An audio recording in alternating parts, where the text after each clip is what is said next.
here's how you can create a specific photo folder on your iPhone. Let me guide you through all of the variations and possible ways to do it. Let's get started. If you're new here, subscribe so you don't miss the next explanations and videos like this one. First of all, if we are staying within the Apple Photos app, which is also referred to as the gallery, we can most definitely set up the folders in here. If you switch from the library mode to the collections, you can see so many different ways the photos are organized. And if you want to be in control of that, just go to the albums, and there is a way to set up your own albums, which are technically like folders, sort of, where you put your photos. So you can tap the plus button, click on new album, and give it a name and import any pictures that you want into it, right? This is like a specific place for your selected photos on the iPhone, right?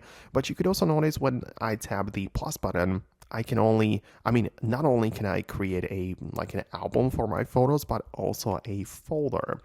But the way that it works is that you can create a folder which holds albums, and albums hold photos, right? So it is put together in this way, and it is actually pretty useful. But another way you can create a folder using your photos or containing your photos would be inside of the Files app. So we would move over from the Photos gallery right here, but we would switch to the Apple Files app.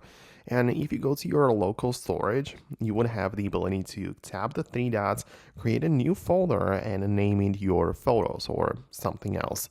And then if you return back to the Photos app, you can select one or multiple pictures, click on Share, and then Save to Files.